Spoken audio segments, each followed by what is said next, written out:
Hi everybody, it's Rick Vosila here again from Sognos Solutions with another field service snippet for the day. And today I just wanted to talk about how you might go about building or thinking about a business case and some return on investment calculations or areas to consider when trying to build a case for a field service implementation.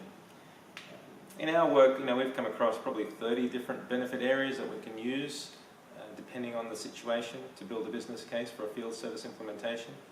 And today I just want to touch on really 6 primary or top areas that you can look at to do that. So the first one is really at the core again of a field service implementation is scheduling.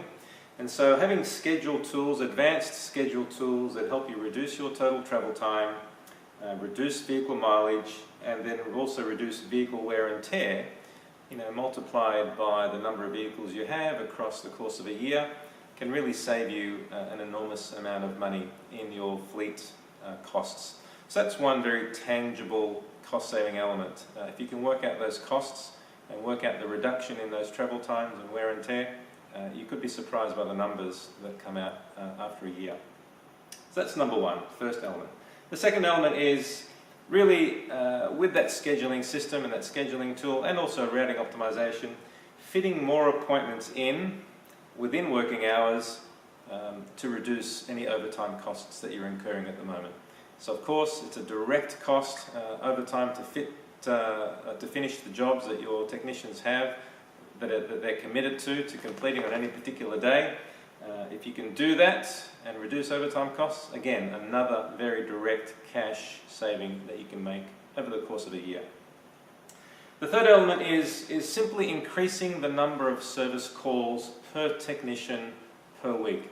So what that does is increase your revenue velocity. If you're completing more work, you can invoice more work, and you can invoice it directly on the day, almost immediately after the service call has been completed, and just increase that cash flow and that revenue velocity in your business, and there's a direct benefit you can get clearly from that. Now the fourth area that you might want to consider when you're building a business case is really around customer satisfaction and improving customer satisfaction.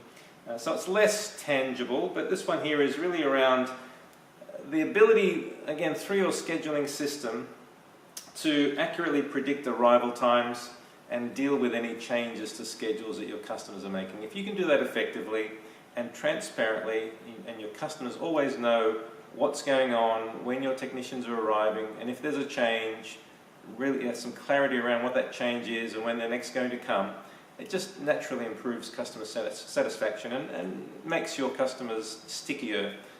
They'd be very happy to stay with an organisation that services them and communicates to them and is consistent and reliable than one that is not. So that's a little bit of an intangible one, but if you can throw some numbers around that, by all means do that. But certainly that's something to consider in any case that you're building for a field service deployment. The next one, number 5, is if you can provide a solution and an environment and a system where every technician has all the tools and information and the right skills to perform their job, and we've talked about this many times before, then you're going to improve your first time fixed rate metric. Again, that goes to customer satisfaction, but also goes to cost savings. You're not sending your technicians back out for a second and possibly third time for a single service call. So if you can reduce that first time fixed rate down to a very, very small number, you're doing very well and you're saving costs, and again, that goes straight to the bottom line. Okay, the last one I'd like to talk about today is around using connected field service. If you can, effectively deploy a connected field service to connected assets or devices in the field, ingest that data, and predict when the equipment or asset will need maintenance rather than letting it fail and then go out and fix it, well, you can certainly improve customer satisfaction by offering that kind of a service, that kind of a facility to your customers.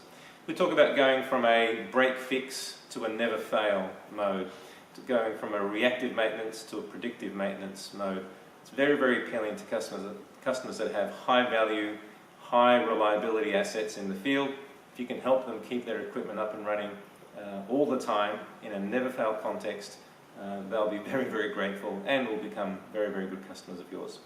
So all of that, if you can wrap some numbers around that last one as well, that'll certainly build a very, very strong business case for you. So that's just some ideas, guys. If you need to think about how can I build a business case, what are the return on investment metrics that we can play around with as we build a case for a field service solution deployment. Those are some. There are many, many, many others. If you want to chat about the others, reach out to us. We're very happy to have a discussion. But in the meantime, be well, and I hope you have a great day. Thanks for your time. Bye-bye.